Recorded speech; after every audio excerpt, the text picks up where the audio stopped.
तर सत्यनारायण व्रत याच्यासाठी आहे की जेही तुम्ही करणार आहात ते अटळ राहावं, ते बदललं नाही पाहिजे. माझा विवाह झाला तर माझ्या सगळ्यात अगोदर नवसहजीवनाची सुरुवात झाली. माझा धर्म बदलला. मी मुलगा म्हणून माझ्या आईसोबत राहणार होतो. आता माझं कर्तव्य वाढवलं, माझा धर्म वाढला, मी आता पती झालो. मग धर्माची सुरुवात कोणापासून करणार? तर त्या नारायणापासून करणार. हे धर्म अटळ राहिला पाहिजे, बदललं नाही पाहिजे हे नातं. यासाठी सत्यनारायण व्रत. यामध्ये एकच आहे की सत्यनारायणाचं व्रत कधीही कुठेही कसंही तुमच्या जेव्हा मनामध्ये येईल त्यावेळी हे व्रत करावं असं सुद्धा उल्लेख आहे. असं त्याला विशिष्ट नियमावली दिलेली नाहीये. नारायणाचं सर्वम विष्णुमयम जगत, सगळंच त्या नारायणाची कृपा आहे. त्यामुळे कोणीही कधीही करू शकतं. परंतु जे काही संकल्पात सिद्धीही, जितका दृढ तुमचा संकल्प असतो तसं तुम्हाला फळ भेटतं. बरोबर. आता बरेच लोक म्हणणार की सत्यनारायणाची पूजा करून मुलं बाळ होत असतील तर मग विज्ञानाचं काय काम, किंवा संसार चालत असेल तर विज्ञानाचं काम. हे त्याच्यासाठी नाहीये. संकल्प म्हणजे काय? आजच्या भाषेमध्ये तुमचं मॅनिफेस्टेशन. ठीक आहे, बरोबर. जो ही गोष्ट, ठराविक गोष्ट मला भेटण्यासाठी मी 11 वेळा पूजा करणार आहे. खूप सुंदर प्रश्न. आणि हा प्रश्न महाराष्ट्रातल्या तमाम लोकांना याचं उत्तर कामी येईल. आता धर्मशास्त्रामध्ये काही ठिकाणी उल्लेख आहे की स्त्रियांनी शाळीग्रामाला स्पर्श करू नये.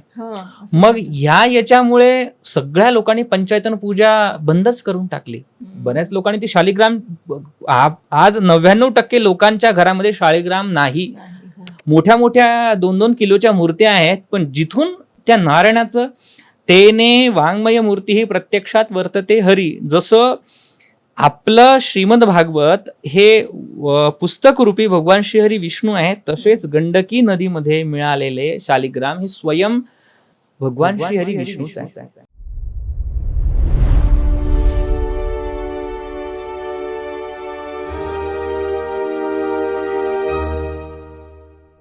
नमस्कार मंडळी, मी स्मिता शिवाळे. 4ची कॉफी स्मिता बरोबर या इन्फॉर्मेटिव्ह गप्पा सत्रामध्ये पुन्हा एकदा सगळ्यांचं अगदी मनापासून स्वागत आहे. आता श्रावण आला म्हटल्यानंतर गुरुजींकडून सत्यनारायणाची तारीख बुक करण्याचं सगळ्यांची धावपळ सुरू असेल, कारण आपण श्रावणामध्ये सत्यनारायण हे व्रत करतो. तर सत्यनारायणाचं व्रत आपण का करायचं असतं आणि विष्णू साधनेने आपल्याला काय फलश्रुती होते, हे सगळं आजच्या पॉडकास्टमध्ये आपल्याला मयुरेश गुरुजी समजावून सांगणार आहेत. तेव्हा पॉडकास्ट आता शेवटपर्यंत बघत राहा. नमस्कार गुरुजी.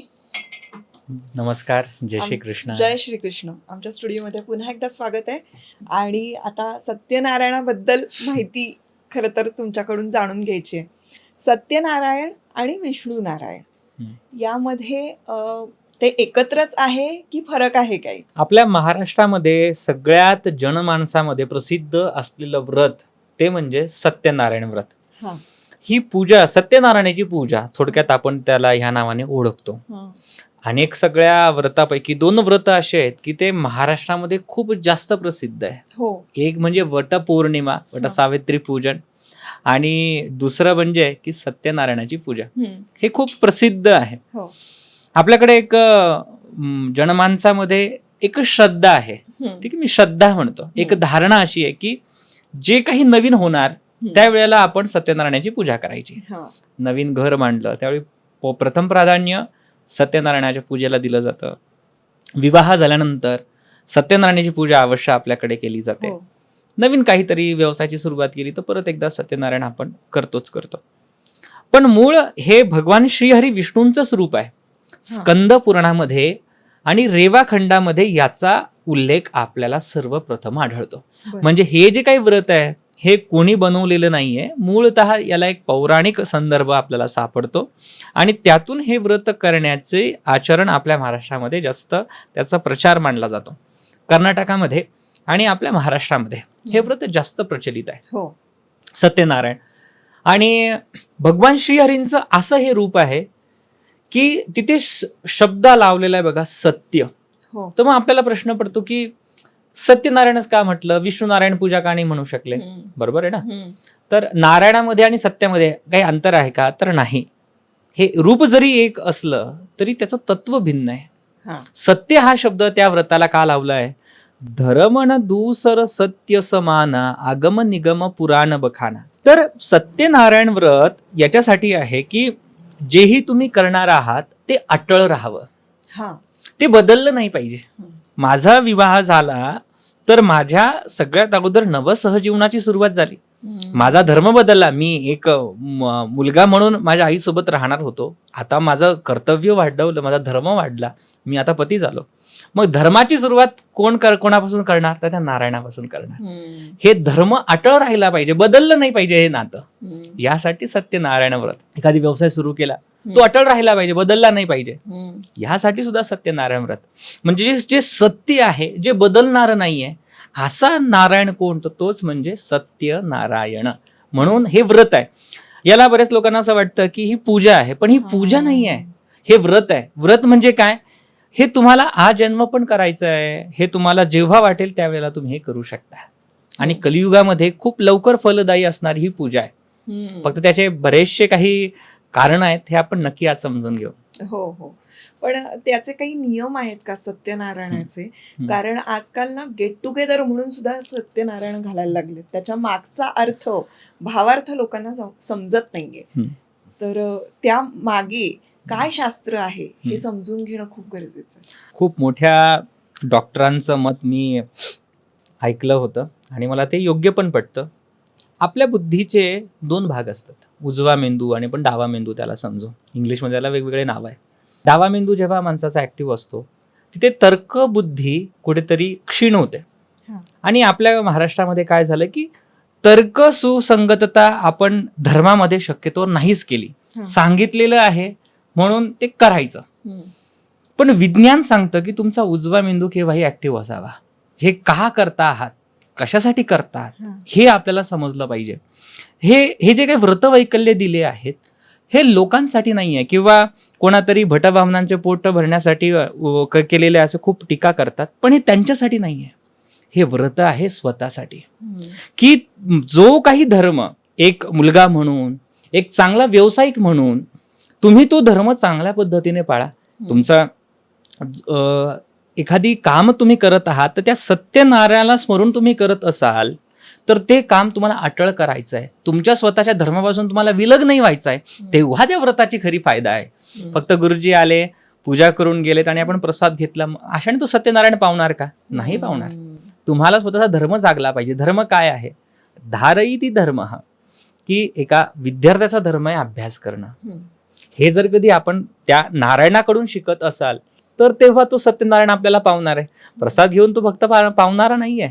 एखादी पती असेल, एखादी पत्नी असेल, त्या सत्यनारायणाचं व्रत त्याच्यासमोर करत आहे, तर दोघांनीही पती आणि पत्नीचा धर्म हा जीवन त्यांना चालवायचा आहे. पतीलाही तो धर्म सांभाळायचा आहे. याच्यासाठी ते व्रत आहे. वरतून एक ग्राहकाला चांगली वस्तू देणं हा एका व्यावसायिकाचा धर्म आहे. ह्या धर्माला जागण्यासाठी सुद्धा, आठवण देण्यासाठी हे व्रत आपल्या शास्त्राने सांगितलेलं आहे, ना की फक्त कर्मकांडासाठी. हे जर कधी तुम्ही पालन करून करत असाल तर तो नारायण आपल्यासोबत सदैव आहे. आणि हे समजून घेणारी आज पिढी आहे.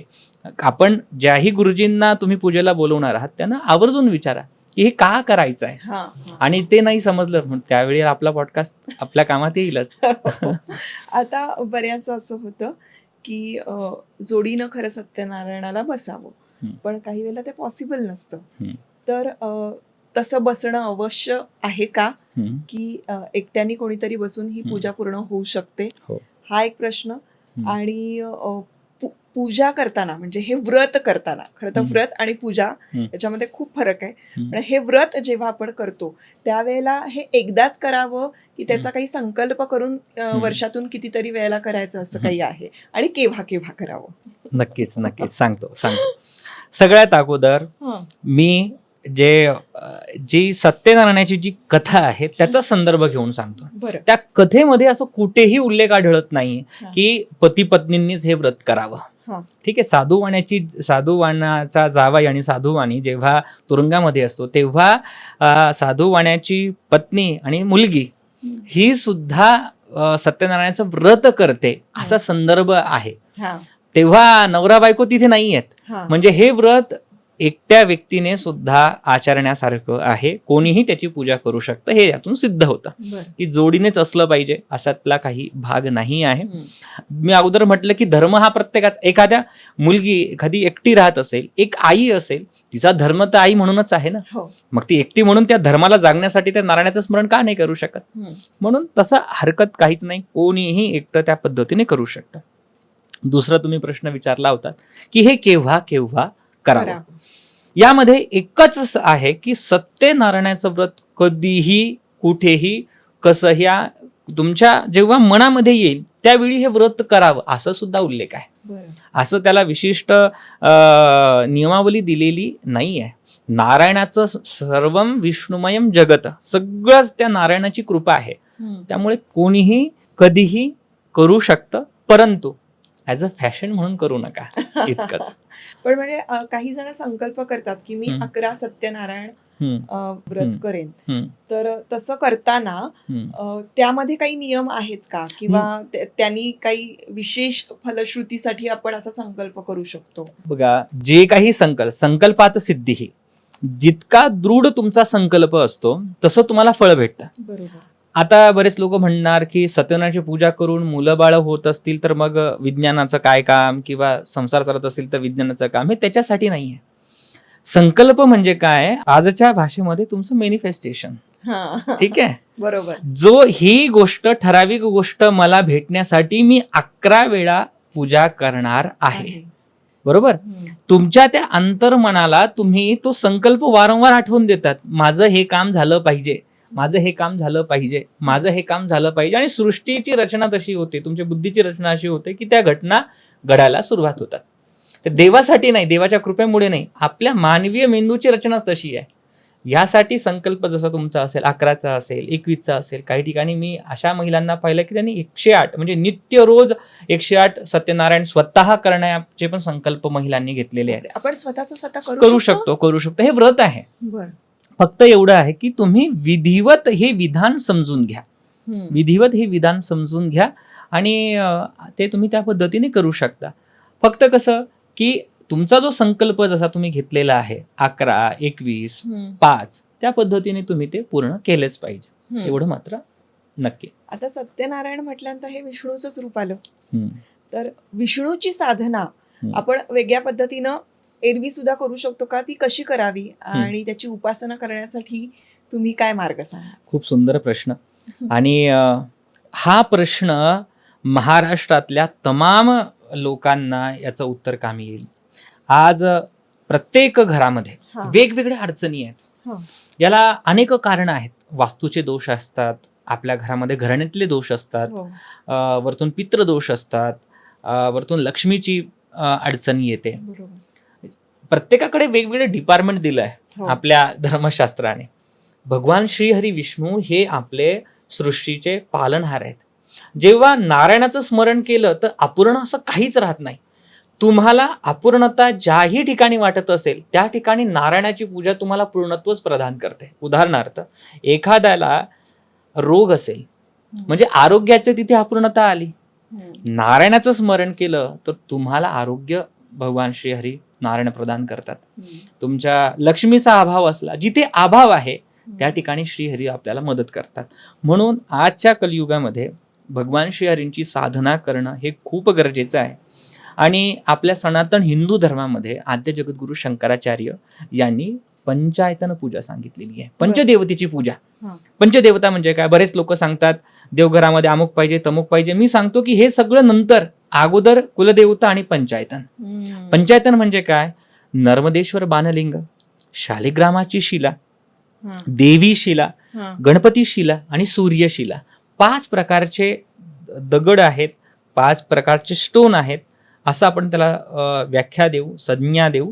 या 5 गोष्टींना म्हणतात पंचायतन. त्यामध्ये जी शालिग्राम शिला आहे, शालिग्राम शिलेचं पूजन प्रत्येक विष्णू भक्तांनी आपल्या घरामध्ये केलं पाहिजे. का मध्यंतरी कालानुरूप अशी परिस्थिती आली, आता धर्मशास्त्रामध्ये काही ठिकाणी उल्लेख आहे की स्त्रियांनी शाळीग्रामाला स्पर्श करू नये. मग याच्यामुळे सगळ्या लोकांनी पंचायतन पूजा बंदच करून टाकली. बऱ्याच लोकांनी ती शालिग्राम, आज 99% लोकांच्या घरामध्ये शाळीग्राम नाही. मोठ्या मोठ्या 2-2 किलोच्या मूर्त्या आहेत, पण जिथून त्या नारायणाचं तेने वाङ्मय मूर्ती ही प्रत्यक्षात वर्तते हरी. जसं आपलं श्रीमद भागवत हे पुस्तक रूपी भगवान श्रीहरी विष्णू आहेत, तसेच गंडकी नदीमध्ये मिळालेले शालिग्राम हे स्वयं भगवान श्रीहरी विष्णूच आहेत. शालिग्राम शिलेची प्रतिष्ठापना होत नाही. कोणतेही गुरुजी त्यावरती आवाहयामी शब्द म्हणू शकत नाही, फक्त ध्यायामी म्हणतील, कारण की ते मूलतः ते चैतन्यच आहे. म्हणून ज्याही लोकांना कोणतेही अभाव असेल त्यांनी नित्य शालिग्रामाची पूजा केली गेली पाहिजे. आणि ज्याची त्या श्रीहरींवरती विष्णूवरती श्रद्धा असेल, ह्या श्रद्धायुक्त अंतकरणाने नारायणाची उपासना करावी. मग ते स्त्री असतील पुरुष असतील, सगळ्यांनी त्याची उपासना आवर्जून केली पाहिजे. आणि ह्या कलियुगामध्ये शालिग्राम शिलेची पूजा करणं अत्यंत फलदायी आहे. खूप लवकर फलप्राप्ती होते. प्रत्येक घरामध्ये, ज्याही कुणाच्या घरामध्ये कोणत्याही गोष्टीचा अभाव असेल, आरोग्याचा अभाव असेल, लक्ष्मीचा अभाव असेल, त्यांनी आपल्या घरामध्ये योग्य लक्ष्मी नारायण शालिग्रामाची स्थापना करावी. आपण इंटिरियर मध्ये हजारो लाखो रुपये खर्च करतो. कोणी कुठे काही ठेवा, अमुक ठेवा, टमुक ठेवा, ह्या गोष्टी करण्यापेक्षा शुद्ध चैतन्य असलेलं शास्त्र प्रमाणित शालिग्रामाची स्थापना करा. त्या शालिग्रामासोबत समोर साधना करण्याने कोटी गुणा पुण्य सांगितलेलं आहे. जर कधी तुम्ही खरं धर्मशास्त्र पाहिलं तर सत्यनारायणाची पूजा ही शालिग्रामावरतीच होते. आज आपल्याकडे लड्डू गोपाल आलेत, पण शालिग्राम गेलेत. शालिग्रामावरती पूजन केल्याने खूप लवकर फलदायी ते ठरतं. असं सांगितलेलं आहे की ज्या घरामध्ये किंवा शालिग्राम शिलेसमोर जर कधी तुम्ही पितरांचं तर्पण केलं तर त्यांना विष्णुपदाची प्राप्ती होते. स्वयंच विष्णू रूप तुमच्या घरामध्ये असताना तुम्हाला अन्य कुठे जाण्याची आवश्यकता नाही. म्हणून ह्या अशा शिलेला आपल्या घरामध्ये स्थापना करून नित्य त्याची पंचायतनाची पूजा आपण केली गेली पाहिजे. आणि देवघरामध्येच ठेवल्या गेलं पाहिजे. बघा, ज्याची जी श्रद्धा आहे, उदाहरणार्थ माझी श्रद्धा श्रीहरी विष्णूवरती असेल तर मी मध्यभागामध्ये शालिग्राम शिला ठेवेल. त्याच्या विशिष्ट दिशेला गणपती शिला, सूर्यशिला, बाणलिंग आणि सूर्यशिला इत्यादी देवी शिला आदी मी स्थापित करेल. ज्याची जी देवता ज्याला वाटत असेल की गणपती माझे प्रिय आहेत आणि ती देवता मध्यभागामध्ये ठेवावी. देवी शिला असेल, गणेश शिला असेल, सूर्यशिला असेल, विष्णुशिला असेल, आदी पंचायतनाची पूजा ही प्रामुख्याने प्रत्येक घरामध्ये झालीच पाहिजे. तुम्ही ही गणपती शिला, लक्ष्मी शिला म्हणताय, म्हणजे मूर्तीच? मूर्ती नाही, अगदी बघा, सोनभद्र नदीच्या ठिकाणी एक लाल रंगाचा, तांबड्या रंगाचा दगड सापडतो, त्याला गणेश शिला म्हणतात. शेकडो वर्ष नर्मदेच्या पाण्यामध्ये एक नर्मदेचा गोटा व्हाईट दुधासारखा असतो, त्याला बाणलिंग म्हणतात. आणि बऱ्याच लोकांना मनात प्रश्न येतो की हे आणणार तरी कुठून? तर आपलं श्री पीतांबरा बगलामुखी शक्तीपीठम एक संकल्प घेतला आहे की घरोघरी पंचायतन पोहोचवण्याचं कार्य हे पीठम करताय.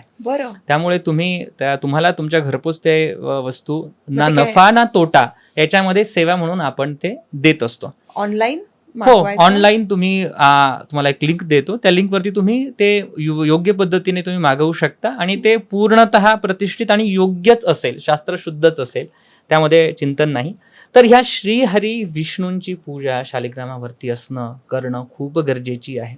जेही व्रत तुम्ही करणार, ह्या व्रतामध्ये नित्य शालिग्रामाची पूजा केली गेली पाहिजे.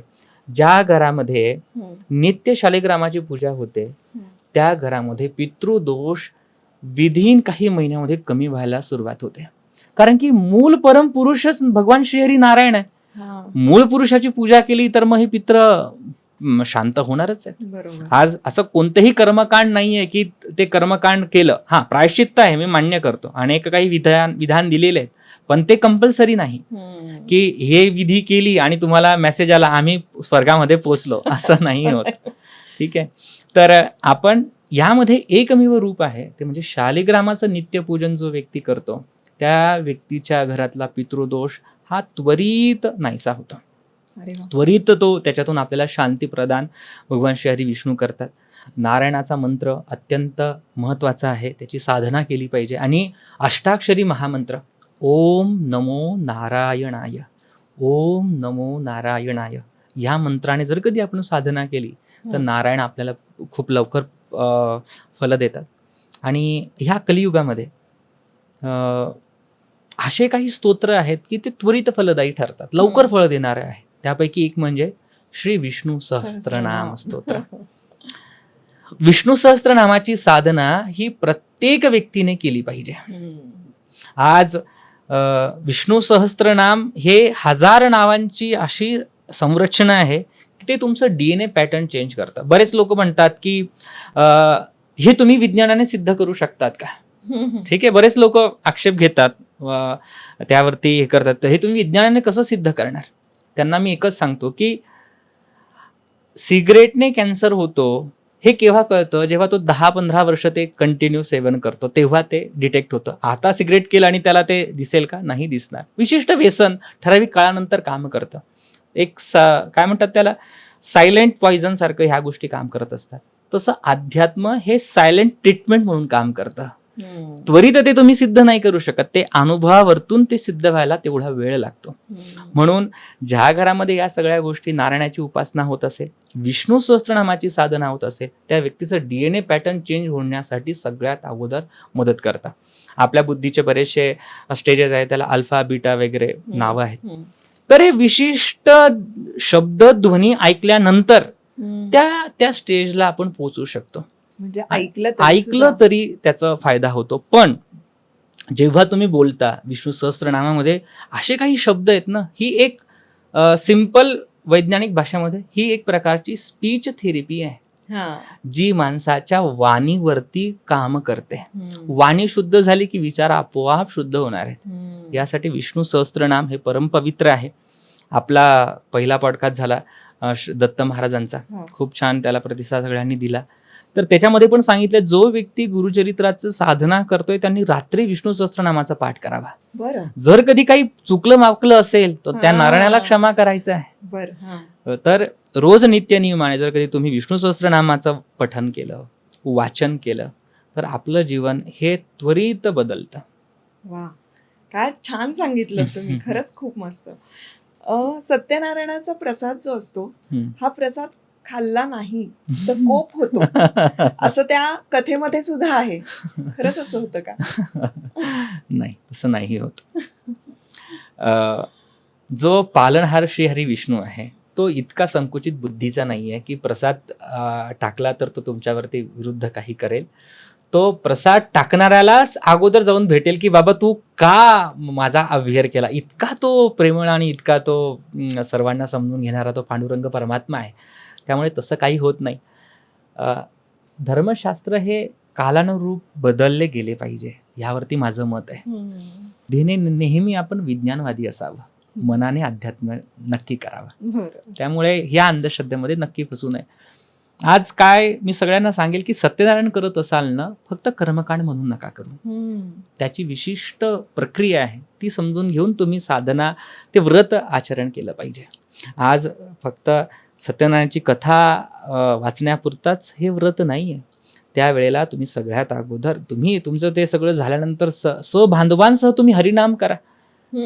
हरिनाम संकीर्तन 5 मिनिटं 10 मिनिटं करा. बघा ना, हे खूप मोठं विज्ञान आहे. एक मानसोपचार तज्ज्ञाच्या अँगलने जर कधी तुम्ही पाहिलं, आज परिवारामध्ये विकोप वाढत चालले, एकत्र कुटुंब पद्धती संपुष्टात आली. पण आज एक सत्यनारायणाच्या प्रसादासाठी तो व्यक्ती कितीही मनात असलं तर देवाच्या नावाने तिथपर्यंत पोहोचणार आहे. आज जर कधी त्याने सांगितलं की नाही, तुम्ही साधारण बघा ना, एखाद्याशी मनमुटाव आहे, तो तुमच्या समोर आला, पण तुम्ही त्याला हसूनही तुम्हाला प्रसादच द्यायचा आहे आणि त्याने तो प्रसाद दिला, मी फेकूही शकत नाही, पण तो ग्रहण करतो, कुठेतरी त्याचा भाव नॉर्मल झाला. याच्यासाठी आहे. म्हणून माझं असं म्हणणं आहे की अशा सत्यनारायणाच्या कथेवेळी सामूहिक का होईना 5 मिनिटं 10 मिनिटं त्या नारायणाचं नामस्मरण करावं. आणि आवर्जून ज्या घरामध्ये विष्णू सहस्त्रनामाचा पाठ होत असेल, सत्यनारायणाची पूजा होत असेल, त्या ठिकाणी तर माता लक्ष्मी आवर्जून प्रगट होते. म्हणून तुमच्याकडे जर कधी सत्यनारायण व्रत तुम्ही करत असाल, नक्कीच तुम्ही जेवणाची ऑर्डर द्या, काही करा, पण एक 10 मिनिटं 20 मिनिटं बसून सामूहिक विष्णू सहस्त्रनाम वाचायला हरकत काय? हरकत काय? वेगवेगळे गिफ्ट्स देतात आपण, त्यासोबत विष्णू सहस्त्र नामावली जी सर्व माणसांना सोपी आहे ती पण तुम्ही गिफ्ट करू शकता. अशा पद्धतीने जर कधी नारायणाची सेवा केली तर मला तरी असं वाटतं की धर्म हा विज्ञानमय होईल. खूप सुंदर मार्गदर्शन केलं तुम्ही. सत्यनारायण का घालायचं हेही लक्षात आलं. आता गणपतीमध्ये या 10 दिवसामध्ये सत्यनारायण घालतात बरेच जण, तर ती सत्यनारायणाची पूजा व्रत करावं का? मध्यंतरी मागे मी हा विषय बोललो होतो, अनेक लोकांना त्याला गैरसमज केले होते, पण मूळ समजून घ्या. सत्यनारायण तुम्ही कधीही करू शकता, हे व्रतच तसं आहे. कोणत्याही वेळी तुम्ही ते करू शकता, मकर संक्रांती, श्रावणात, कधीही तुम्ही करू शकता. परंतु मोरयासमोर हे सत्यविनायक नावाचं व्रत झालं पाहिजे. तर तुम्ही वर्षभर तुम्ही सत्यनारायण केव्हाही करा, पण जर कधी तुमच्यासमोर बाप्पा बसलेले घरामध्ये, तर त्या ठिकाणी ते तत्व सत्यविनायकाचंच व्रत तुम्ही करणं अपेक्षित आहे. सत्यनारायणाची पूजा जर कधी तुम्हाला करावयाचीच इच्छा असेल तर अनंत चतुर्दशीच्या दिवशी विशेष मुहूर्त असतं, त्या दिवशी तुम्ही करू शकता. पण जसं असतं ना की अगदी सर्वसाधारण की तुम्ही जर कधी ट्रेनने प्रवास करत असाल तर त्याचे नियम वेगळे आहेत, एरोप्लेनने जात असाल तर त्याचे नियम वेगळे आहेत. तसं भक्ती मार्गामध्ये जी देवता समोर आहे त्या देवतेशी संलग्न असलेली पूजापाठ झालीच पाहिजे. त्याशिवाय कसं करणार? सगळे देव एक आहे, पण मग तुम्ही असं म्हणणार का गणपतीला आम्ही साडी घालून तिथे जोगवा मागतो? नाही करू शकत ना. ते तत्व तसंच आहे. म्हणून सत्यनारायणाचं व्रत हे केव्हाही होऊ शकतं, पण मोरयासमोर सत्यविनायक नावाचं व्रत हे केलं पाहिजे. का? की जसं अंगदेवता सत्यनारायणामध्ये नवग्रहांची पूजा आहे, श्रीहरींची पूजा आहे, तसं सत्यविनायकमध्ये सत्य म्हणजे मोरयाची अंग प्रत्यंग देवता दिलेली आहे, त्यांच्या पत्नी आहे, आमोद प्रमोद इत्यादींचं पूजा आहे, सपरिवाराची पूजा आहे. आणि ही पूजा करणारे कोण आहे? तर श्रीहरी विष्णू ही पूजा गणपतीची करताय असं मुद्गल पुराणामध्ये उल्लेख आहे. जे स्वतः नारायण असून त्या गणपतीची उपासना करता आहेत, तर मग आपण त्यांच्यासमोर हे व्रत सत्यविनायकाचं केलं तर चांगलंच आहे. तर मोरयासमोर व्रत केलेलं केव्हाही चांगलंच आहे. सत्यविनायकाचं गणपती समोर सत्यविनायकाचं व्रत करणं केव्हाही चांगलं, हेच माझं स्पष्ट मत आहे. वा, आता कदाचित हा पॉडकास्ट ऐकल्यानंतर काहींना रिमाइंडर पण मिळालं असेल, अरे गुरुजींना फोन करायचा तारीख बुक करायची. तर आपण हा रिमाइंडर दिलेला आहे, का पूजा करायची, का हे व्रत करायचंय, याबद्दलही तुम्ही खूप छान मार्गदर्शन केलं. पण आता जाता जाता एक गोल्डन टिप.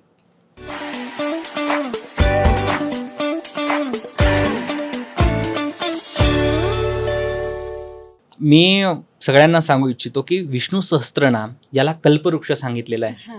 तर ज्या लोकांच्या व्यवसायामध्ये अडचणी असतील, ज्यांचा व्यवसाय सुरू करायचा असेल, तुमच्याकडे जर कधी शालिग्राम शिला असेल किंवा जी काही विष्णूची प्रतिमा असेल, त्या विष्णू प्रतिमेसमोर रोज नित्य नियमाने तुम्ही विष्णू सहस्त्रनामातील 42वा श्लोक आपण घेतला पाहिजे. तो श्लोक असा आहे, ओम व्यवसायो व्यवस्थान स्वस्थानोस्थानोध्रुवः परर्धी परम स्पष्ट तुष्ट पुष्ट शुभेक्षण. हा श्लोक 11 वेळा 21 वेळा तुम्ही श्रीहरी विष्णूंच्या फोटोसमोर देवघरासमोर बसून प्रार्थना जर कधी केली तर आपली व्यवसाय वृद्धी खूप लवकर होते, आपला व्यवसाय वाढतो. परत अनेक लोकांचं मत येतं, आम्ही नोकरी करतो, आमचा व्यवसाय नाही आहे, मग आम्ही काय करावं? यासाठी आपल्या शास्त्राने पण सांगितलं की 65वा जे श्लोक आहे विष्णू सहस्त्रनामातलं, ते जो व्यक्ती घेतो त्याच्या घरामध्ये सर्व प्रकारची धनधान्य संपदा त्याला भगवती महालक्ष्मी प्रदान करते. कारण की जे स्वतः श्रीधर आहेत, जे स्वतः त्या श्रीचे स्वामी आहे, श्रीपती आहेत, त्यांची साधना केली तर श्री आवर्जून येणार आहे. म्हणून जो 65वा श्लोक आहे तो प्रत्येकाने करावा. तो श्लोक असा आहे की श्रीदः श्रीश श्रीनिवास श्रीनिधी श्रीविभावनः श्रीधरः श्रीकरः श्रेयः श्रीमान लोकत्रयाश्रयः. हा जो व्यक्ती नित्य नियमाने याचं पठन करतो त्या व्यक्तीच्या जीवनामध्ये लक्ष्मीचा अभाव कधीही होत नाही. वा, खूप छान सांगितलं. खूपच छान मार्गदर्शन केलं. मनापासून धन्यवाद. आणि पुढच्या वेळेला नवीन विषयासह पुन्हा एकदा आमच्या स्टुडिओमध्ये यायचं आहे ही विनंती. नक्कीच ताई. जय श्री कृष्ण. जय श्री कृष्ण.